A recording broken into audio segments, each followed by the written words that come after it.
उन्हाळ्याच्या सुट्ट्या पडल्या होत्या आणि त्यात मोकलांच्या मुलाचं संतोषचं लग्न होतं मे महिन्यात. त्यामुळे संतोषच्या धाकट्या काकांचा 12 वर्षांचा मुलगा निरंजन, आतेमामे बहिणींची मुलं यांच्या वावरामुळे मोकलवाडा अगदी फुलून गेला होता मुलांनी. त्याने सांजायला कधी नव्हे तो मुलांचा चिवचिवाट ऐकायला येत होता. नाहीतर एवढ्या मोठ्या आणि एवढ्या जुन्या वाड्यामध्ये संतोष आणि त्याची आई आश्लेषा असे दोघंच राहत असल्यामुळे संध्याकाळी अगदी स्मशान शांतताच असायची. संतोषचे वडील सुधाकर मोकल हे संतोष 1.5 वर्षांचा असतानाच वारले. आज खरं तर संतोषच्या वयाची 35 उलटून गेली होती. पण मोकलांच्या घरात लग्नानंतर मूल झालं की ते मूल 1.5-2 वर्षांचं असतानाच त्याचं पितृछत्र हरपायचं आणि वयाच्या 35च्या आतच मुलांचा संसार अर्धावर तुटायचा, असं गेली काही पिढ्या सुरू होतं. म्हणूनच संतोष 35 उलटून जाईपर्यंत लग्न करायचं थांबला होता. या सगळ्या पार्श्वभूमीवर लग्न घर असलं तरी घरातल्या मोठ्या माणसांमध्ये तितकंसं आनंदाचं उत्साहाचं वातावरण नव्हतं. अंगणात खुर्ची टाकून बसलेल्या संतोषची नजर आकाशाकडे लागली होती. हे लग्न ठरून ते आजचा दिवस उजाडेपर्यंत काय काय घडलं याचा घटनाक्रम संतोषच्या डोळ्यांसमोर तरळत होता.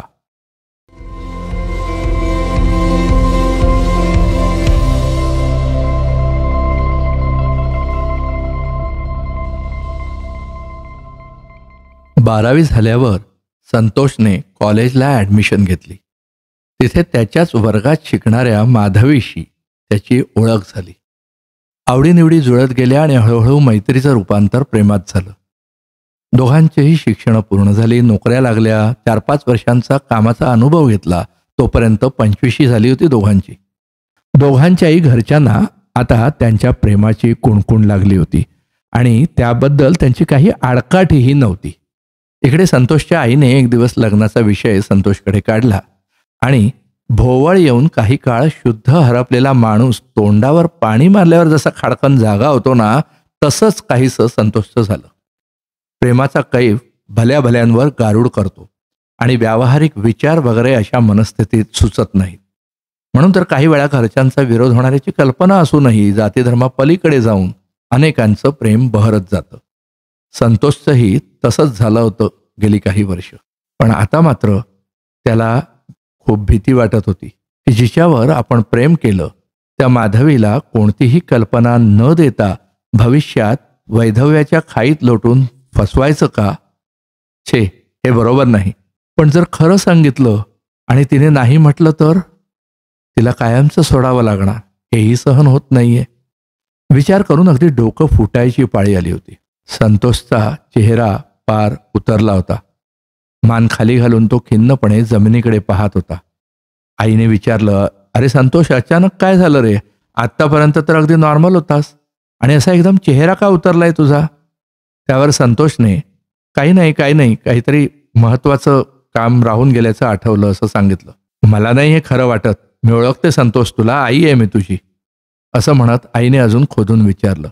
त्यावर मग संतोषने मनातली सगळी घालमेल आईला सांगून आईकडे मन मोकळं केलं. आईने त्याला सांगितलं की हे बघ संतोष, तुझ्या बाबतीत असंच होईल असं नाही, पण ती तुझ्यापासून तुटेल या भयाने आणि स्वार्थी विचाराने तू तुझ्या मनातली ही गोष्ट दडवून ठेवणार आहेस का? आणि आयुष्यभर हे असंच ओझं मनावर घेऊन जगणार आहेस का? आणि जर तू खरोखरच तिच्यावर प्रेम करत असशील तर तिने तुला जरी नाही सांगितलं तरी तिच्या हितासाठी तू तिला तिच्या निर्णयाचं स्वातंत्र्य देणार नाहीस का? तुझं प्रेम आहे ना तिच्यावर? आईचं हे म्हणणं संतोषला पटलं.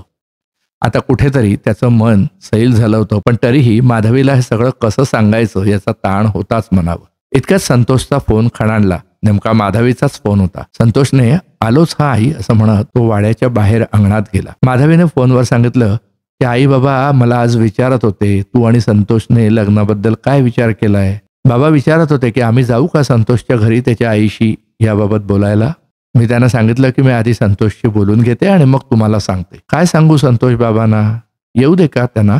माधवी, तुझ्या बाबांना भेटण्याआधी मला तुला भेटून आधी काही सांगायचंय, तुझ्याशी बोलायचंय. संतोष, अरे असं काय आहे की अजून आपलं बोलायचं राहून गेलंय?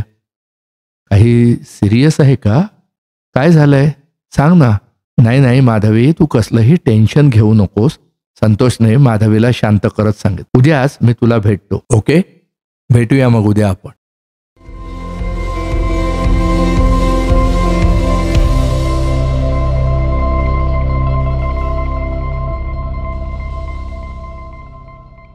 दुसऱ्या दिवशी माधवीला भेटल्यावर संतोषने त्याच्या घरात घडलेल्या गोष्टींबाबत आणि मनातल्या भीतीबाबत तिला सगळं सांगून टाकलं. ते ऐकल्यावर ती काहीशी सुन्न आणि अबोल झाली. संतोष म्हणाला, माधवी, मला हेच सगळं तुला सांगायचं होतं, कारण मला तुझी फसवणूक करायची नव्हती, कोणत्याही दुःखात ढकलायचं नव्हतं. हे बोलताना संतोषचा आवाज आता कापरा झाला होता. माधवीकडे पाहण्याची हिंमत होत नव्हती.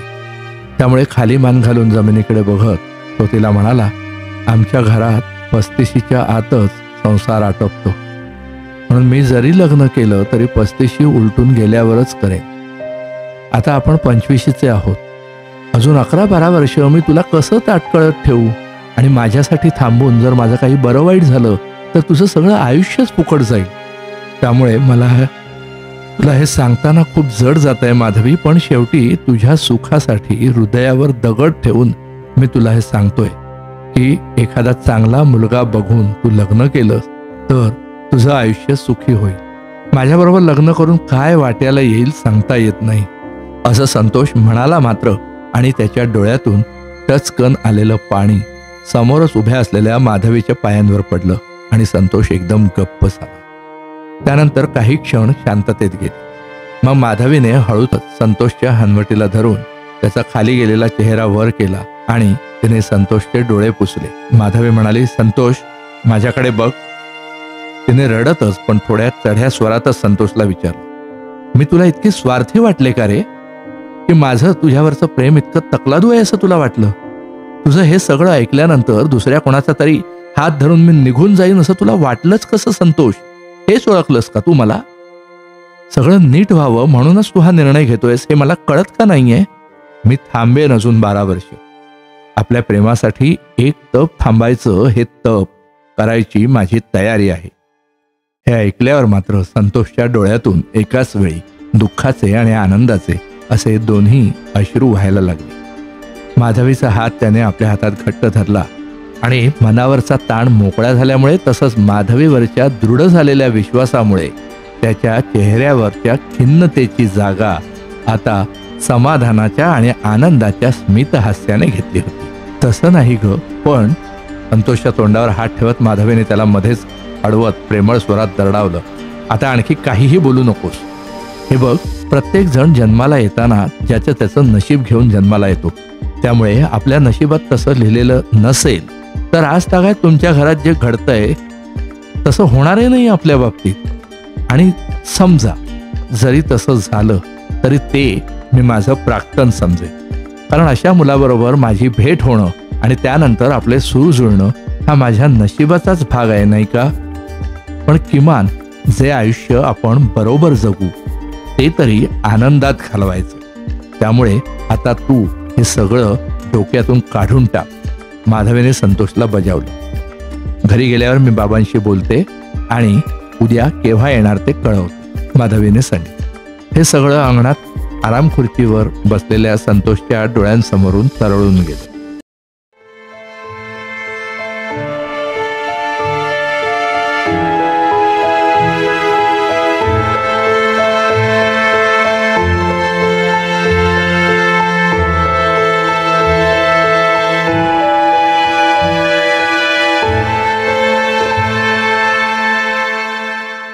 संतोषला आणि सगळ्या मुलांना संतोषची आई जेवायला बोलवण्यासाठी आली.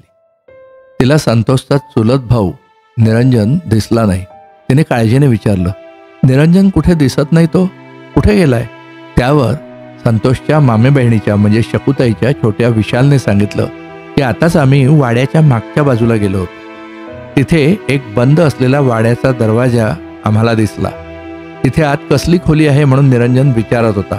आम्हाला माहीत नाही असं सांगून आम्ही इकडे आलो, पण तो अजून तिथेच थांबलाय. हे ऐकल्यावर मात्र संतोषची आई आणि संतोष दोघंही जीवाच्या आकांताने धावत वाड्याच्या मागच्या बाजूला गेले.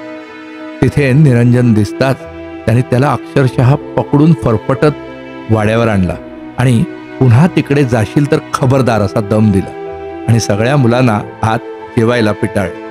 पण हा सगळा प्रकार बघितल्यानंतर शकुताईने संतोषला आणि त्याच्या आईला विचारलं, काय ग आत्या, एवढे का घाबरलात तुम्ही? असं काय आहे तिथे? त्यावर संतोषच्या आईने सांगितलं की मी नवीन लग्न होऊन आले ना, तेव्हा माझ्या सासूबाईने सांगितलं होतं की तो वाड्यातल्या तळघराचा दरवाजा आहे, पण चुकून सुद्धा तो कधीही उघडू नका. त्या तळघरात असं काय आहे असं मी विचारलं तर त्या म्हणाल्या की ते मला माहीत नाही. त्यांच्या सासूबाईंनी त्यांना एवढंच सांगितलं होतं. पण त्याबरोबरच त्यांनी असंही सांगितलं की तिथे गेलेली माणसं पुन्हा परतत नाही.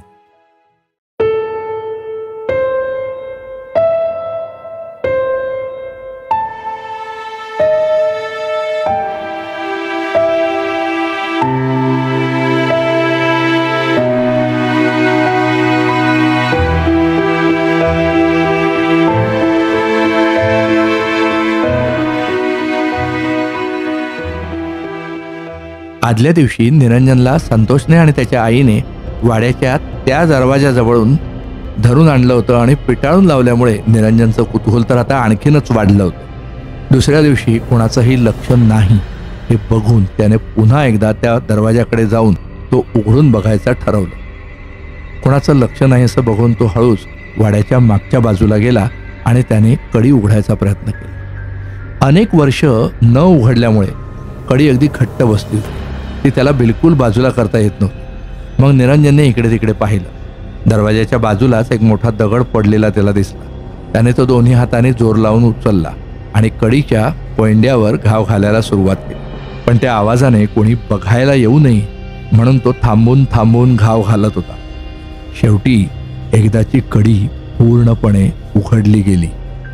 निरंजनने दोन्ही हातांनी दरवाजा मागे लोटायला सुरुवात केली. दरवाजा उघडला गेला.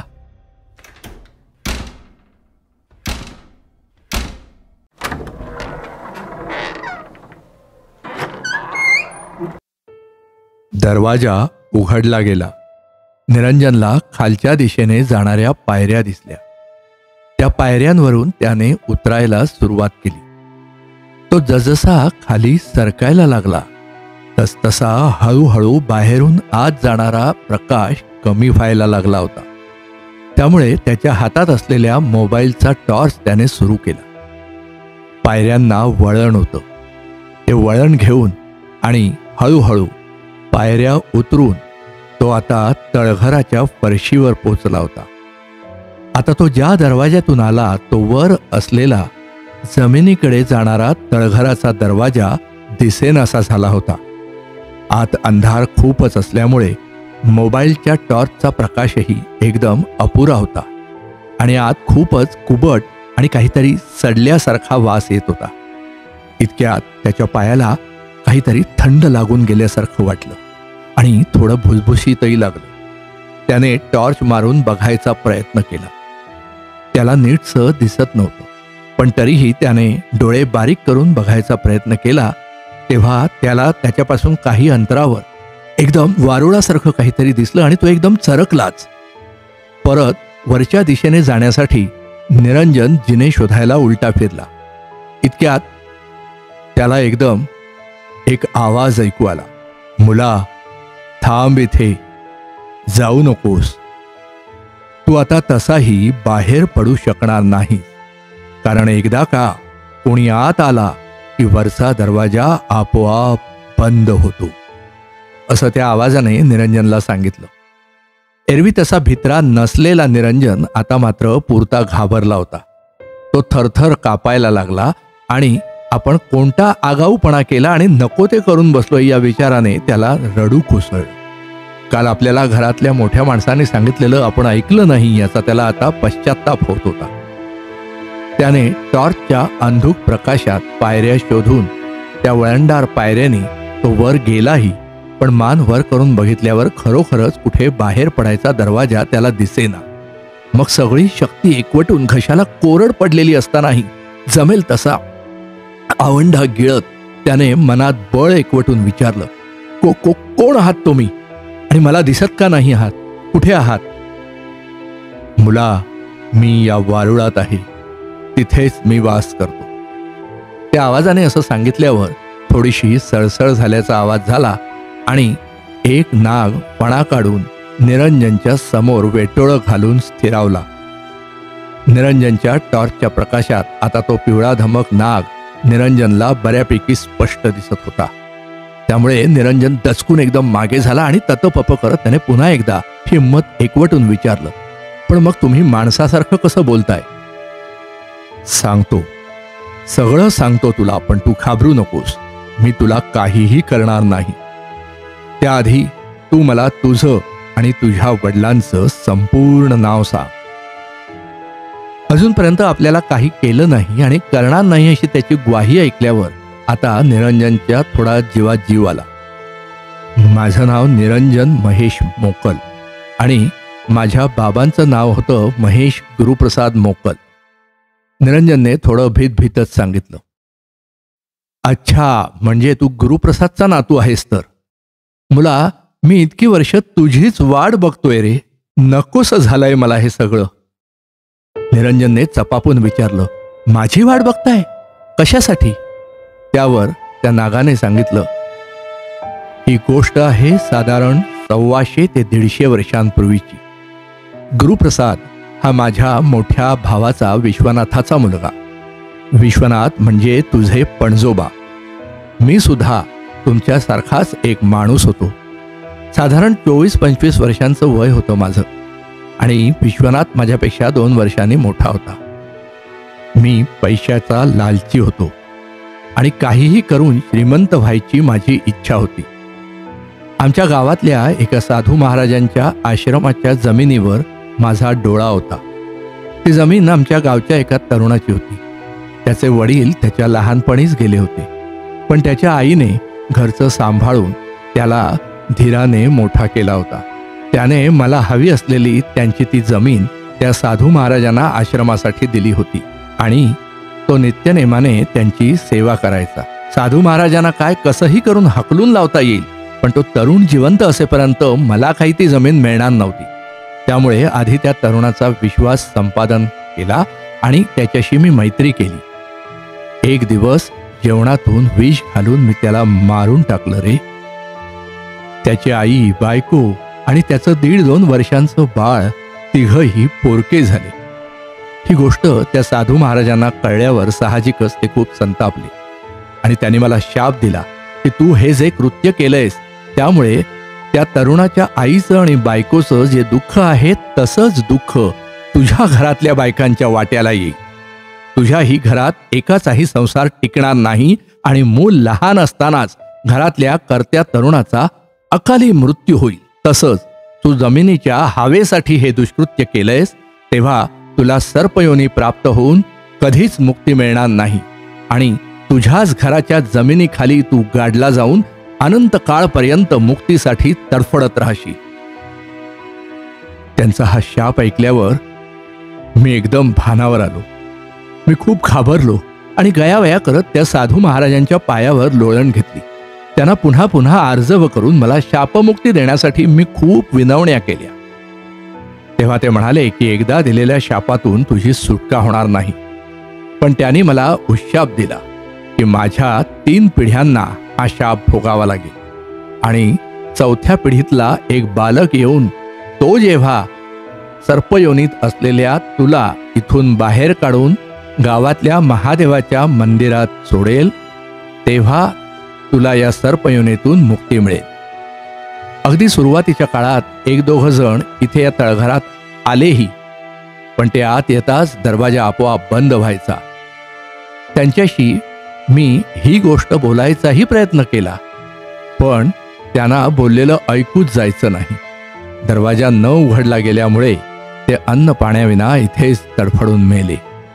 पण तू आमच्या घराण्याचा 4थ्या पिढीतला बालक आहेस आणि तुला ज्या अर्थी मी बोललेलं ऐकू येतंय त्या अर्थी तूच मला मुक्ती देणारा तो बालक आहेस याची मला आता खात्री पटली. आता तू जेव्हा मला हातात घेऊन दरवाजा उघडायला जाशील तेव्हा तो नक्की उघडेल याची मला खात्री आहे. मला तू जेव्हा महादेवाच्या मंदिरात सोडशील तेव्हा माझी आणि समस्त मोकल घराण्याची या शापातून सुटका होईल आणि पुन्हा एकदा मुलांचे संसार बहरून पूर्ण व्हायला लागतील. तेव्हा आता वेळ न दवडता तू मला इथून घेऊन चल, असं त्या नागाने सांगितलं. निरंजनने लगेचच त्या नागाला एका हाताने उचलून घेतलं आणि दुसऱ्या हातात मोबाईलच्या बॅटरीचा टॉर्च धरून तो दरवाजापाशी आला आणि काय आश्चर्य, खरोखरच दरवाजा उघडला गेला. निरंजन तेवढाच जाण्याआधी घरी आला आणि त्याने थोडक्यात ही सगळी गोष्ट घरच्यांना सांगितली. घरातले सगळेच मग त्या नागाला घेऊन महादेवाच्या मंदिरात सोडून आले. तिथे सोडल्यावर पिंडीवर एकदा त्या नागाने फणा काढून खाली वाकून महादेवाला जणू नमस्कार केला आणि तो सरसरत मंदिराच्या मागच्या बाजूला जाऊन दिसेनासा झाला. काहीच दिवसात मग संतोषचं लग्न मोठ्या थाटामाटात आणि आनंदात पार पडलं. काळ भराभर पुढे सरकला. आज संतोषच्या लग्नाला 40 वर्ष झाली. संतोष आणि माधवी आता 75चे झाले आहेत आणि आता 40ला आलेल्या त्यांच्या मुलाला 15 वर्षांचा मुलगा आहे.